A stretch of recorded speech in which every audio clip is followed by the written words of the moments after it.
You think you know someone until the night you discover the truth they've been hiding all along. What do you do when years of trust crumble in a single moment? When betrayal cuts so deep, you question everything, even yourself? This is the story of how I turned heartbreak into power, navigating deceit, resilience, and a plan so calculated it left everyone speechless. But this isn't just about revenge. It's about redemption, about reclaiming a life stolen by lies. Stay with me, because by the end, you'll see why sometimes the best comeback isn't a fight, it's letting go.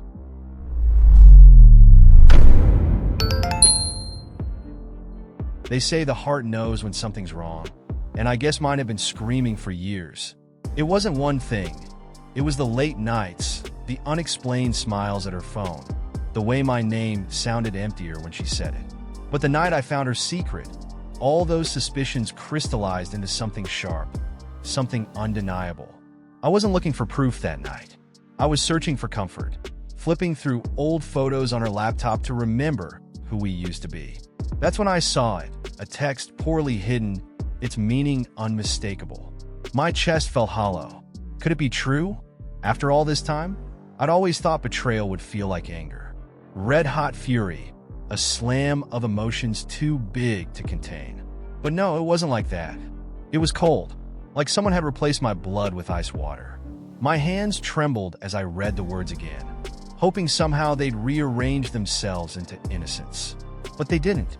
Each sentence painted a picture of deceit, so vivid it made me sick. Years of doubts, of small, overlooked moments, now screamed at me.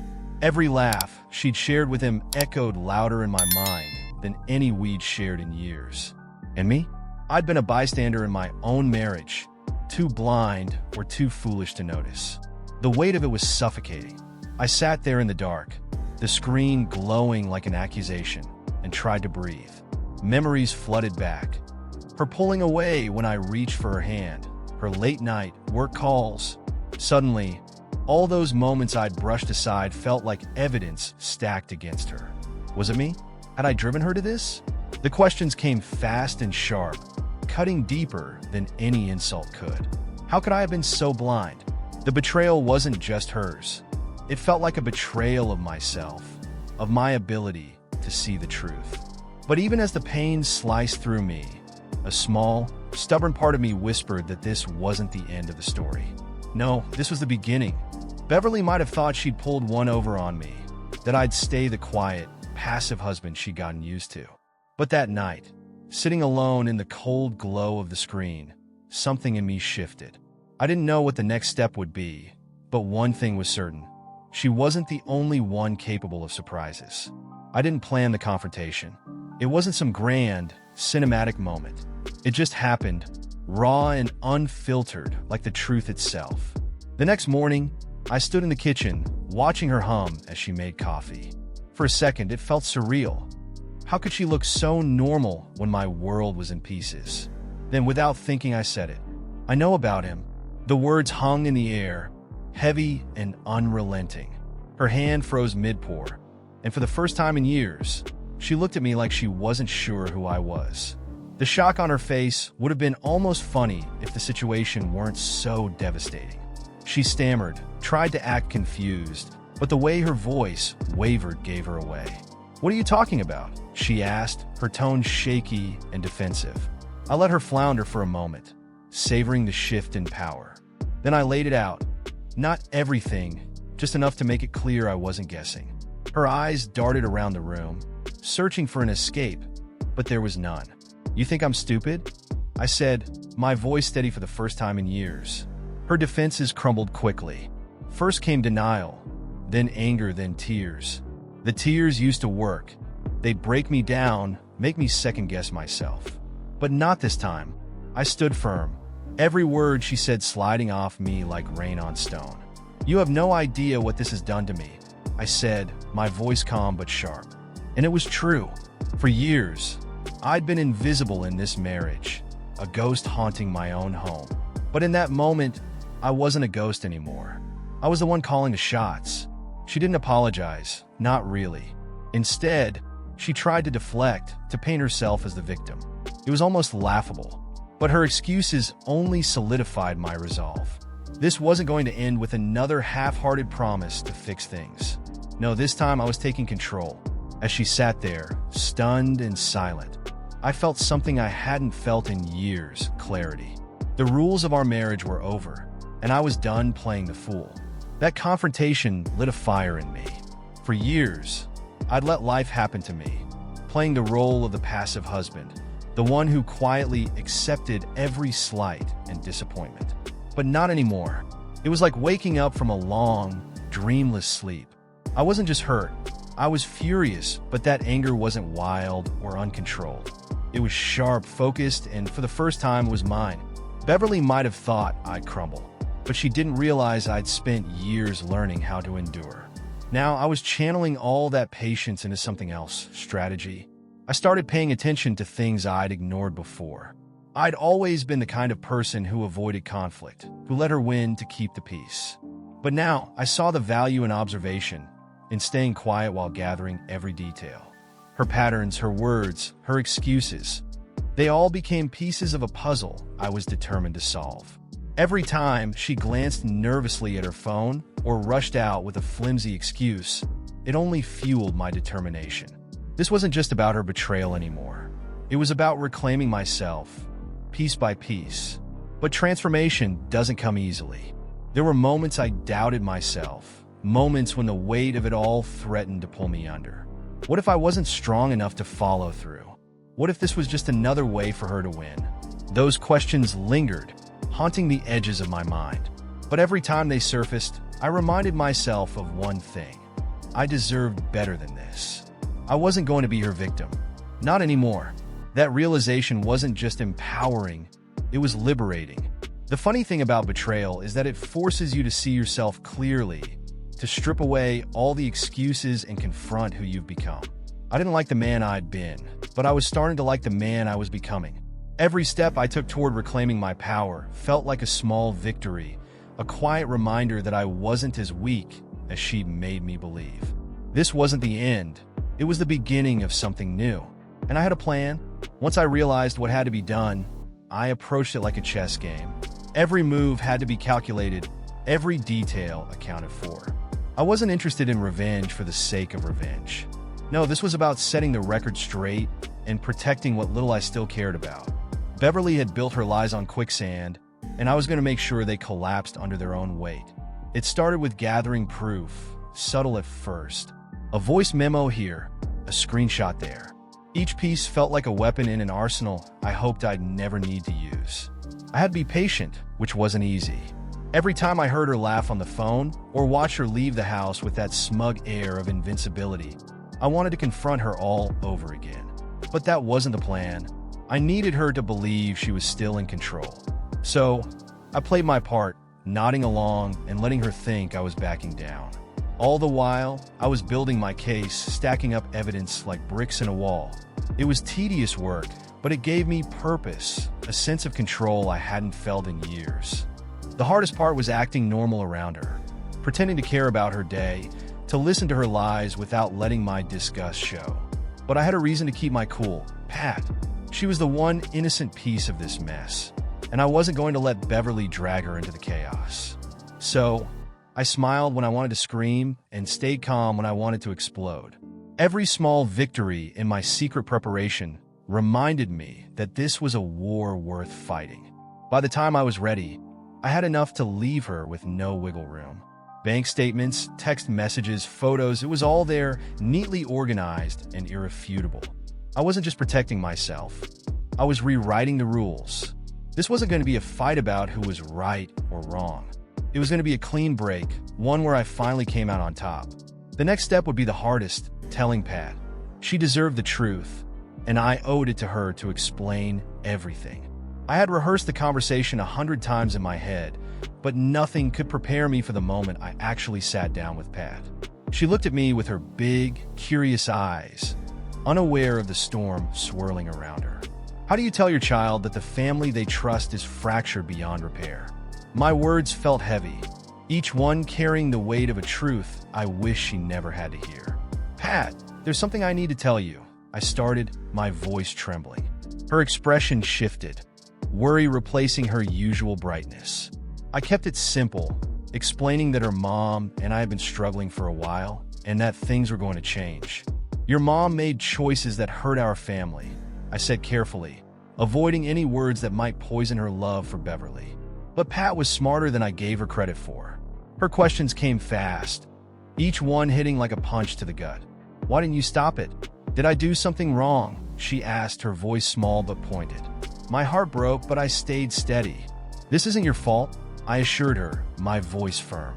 When she finally asked what I meant by choices, I hesitated. How much truth was too much? I decided to show her, not just tell her. I pulled out the proof I'd gathered. Not all of it, just enough to make her understand that this wasn't about misunderstandings or arguments. Her face crumpled as she looked at the messages. I hated myself for making her see it, but I knew shielding her from the truth would only make things worse in the long run. I wanted you to know the truth, I said softly, because you deserve to understand. After what felt like hours of silence, she finally spoke. So, what happens now? Her voice was small but steady, her eyes searching mine for answers. We moved forward, I said, unsure if I believed it myself. I promised her that we'd figure it out together, that I wasn't going anywhere. But as I hugged her tight, I couldn't help but feel the weight of what I'd put on her shoulders. I needed to protect her, to give her some semblance of normalcy. And maybe, just maybe, I'd find a little peace for myself along the way. Marta was the kind of neighbor who always seemed to know when something was wrong. She'd been there for years, living just across the street, always ready with a smile or a kind word. After Beverly's betrayal, I found myself lingering outside more often, hoping for those brief conversations that somehow made the weight on my chest feel lighter. At first, I thought it was just coincidence, her showing up with a fresh plate of cookies or inviting me over to help with some minor repair. But soon, I realized Marta wasn't just kind. She was paying attention. It started with her casual offer to listen if I ever needed to talk. I didn't mean to unload everything on her, but once I started, the words wouldn't stop. Marta listened without judgment, her steady gaze making it easier to spill the details I hadn't even admitted to myself. She didn't flinch when I told her about Beverly or how I'd been gathering evidence for the divorce. Instead, she nodded, her calm presence like an anchor. You're stronger than you think, she said softly, her words settling in a part of me that had long been hollow. Before I knew it, Marta became more than just an emotional support. She had a knack for strategy, her sharp mind picking apart the chaos of my plans and finding ways to make them better. It was her idea to double-check the legalities of my evidence, to make sure everything I'd gathered would hold up in court. You're not just fighting for yourself, she said one evening, her voice steady. You're fighting for Pat too. Her confidence in me was contagious, and for the first time I started to believe I could win. Not just survive, but actually come out stronger.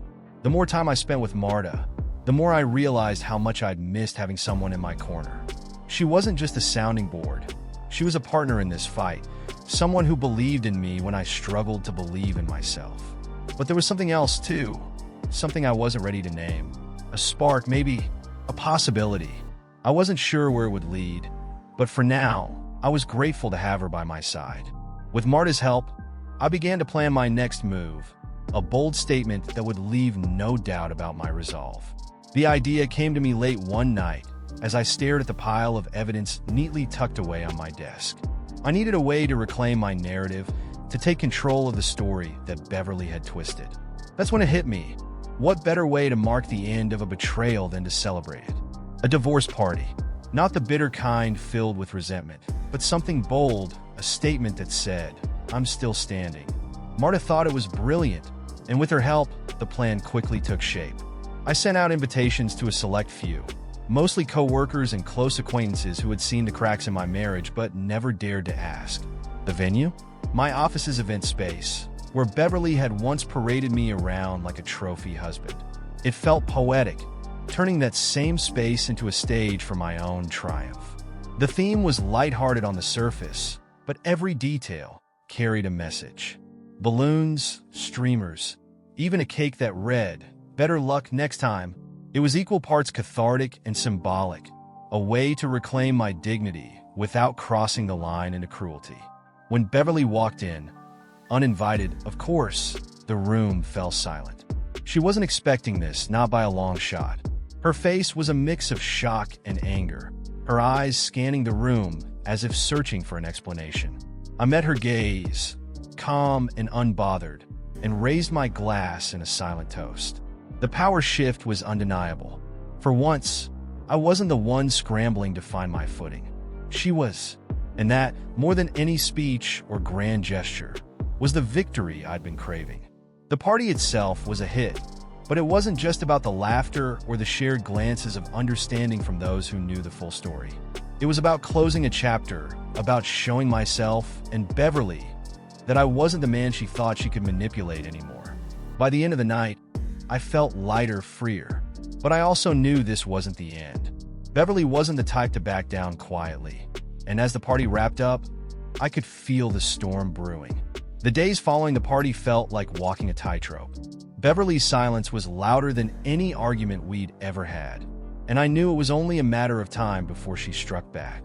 It started small, passive-aggressive comments during exchanges with Pat, cryptic social media posts that hinted at her own version of the story. But then, things escalated.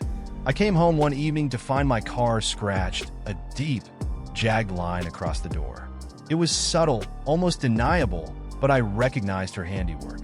Beverly was testing my limits, waiting to see if I'd crack. The tension reached its peak one night when I caught her lurking outside the house. It was almost comical, her crouched in the shadows, trying to pry open a window she probably thought I'd left unlocked. But it wasn't funny. It was desperate, and desperation is dangerous. I stepped outside, phone in hand, and called out to her. She froze, her face a mask of defiance and embarrassment. "What are you doing, Beverly?" I asked, my voice calm but firm. She didn't answer, just glared at me before storming off. That night, I filed a police report. The confrontation didn't deter her. If anything, it made her more reckless. She started spreading rumors at work, painting me as the villain in our marriage. Some people believed her, others didn't. But it didn't matter. I'd spent too long being the invisible man in my own story to let her rewrite it now. With Marta's help, I stayed one step ahead, documenting every move she made. It wasn't just about protecting myself. It was about showing her that I wouldn't back down. Despite everything, I couldn't ignore the emotional toll.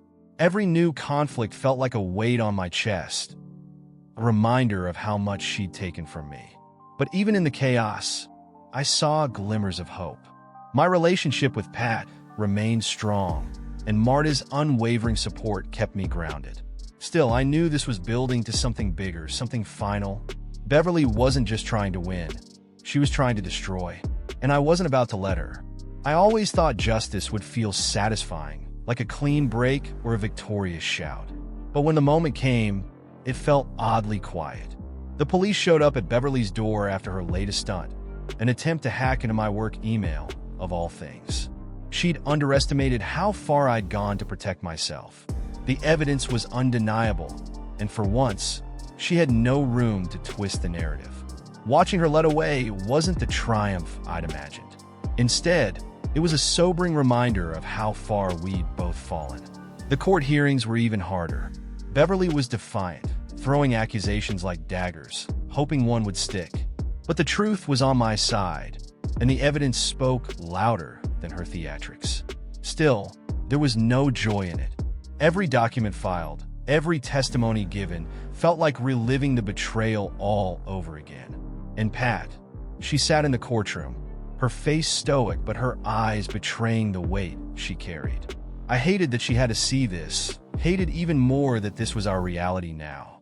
When the sentencing came, Beverly's mask finally slipped. She was sentenced to community service and counseling, with a stern warning from the judge about future actions. It wasn't a harsh punishment, but it was enough to force her to face the consequences. For once, she couldn't control the outcome, and that seemed to hit her harder than anything else. As she left the courtroom, she wouldn't even look at me. Part of me wanted to feel pity, but I couldn't. Not after everything she'd done. With the legal battles behind us, I finally had a moment to breathe. But peace felt foreign, like something I didn't quite know how to hold on to. Beverly's shadow still lingered, a reminder of the storm we'd weathered. I wasn't naive enough to think this was the end of her attempts to disrupt my life, but for now, the chaos had subsided. As I looked at Pat, her resilience and quiet strength, I felt something I hadn't in a long time. Hope. Maybe we could rebuild piece by piece. Sitting alone in the quiet of my new apartment, I finally had the space to think, to feel, to breathe. The last few months have been a whirlwind of betrayal, anger, and decisions I never imagined I'd have to make. And yet, as the dust settled, I felt something I hadn't expected: relief. Not happiness, not yet, but the kind of relief that comes from no longer carrying a burden too heavy to bear. The silence wasn't lonely, it was peaceful, a stark contrast to the chaos I'd left behind. I thought about Pat and how strong she'd been through it all. She deserved so much more than the mess we'd handed her, but she'd handled it with a grace that humbled me. Our relationship wasn't perfect. There were still moments of tension, unspoken questions, but we were working on it. She trusted me, and I wasn't going to take that for granted again. Every shared meal, every laugh felt like a step towards something better, something worth fighting for. Then there was Marta. She'd been my anchor, my confidant, and in many ways, my savior. I wasn't sure what the future held for us, but I knew one thing. She'd show me what it meant to have someone truly in your corner. For now, I was content to leave it at that. Possibility. I wasn't ready to jump into anything new, not while I was still piecing myself back together. But knowing she was there made the journey feel a little less daunting. As I stared out the window, watching the city lights blur into the horizon, I let myself think about everything that had happened. The betrayal, the anger, the revenge, it had all shaped me for better or worse. I wasn't the same person I'd been at the start of this journey, and I was okay with that. Life wasn't perfect, but it was mine again. And as I sipped my coffee and planned my next steps, I realized something. Sometimes the best revenge isn't revenge at all. It's moving forward. Keep watching our stories by clicking on one of the videos that appear on the screen, and don't forget to subscribe to the channel and turn on notifications to be alerted about new videos. See you next time.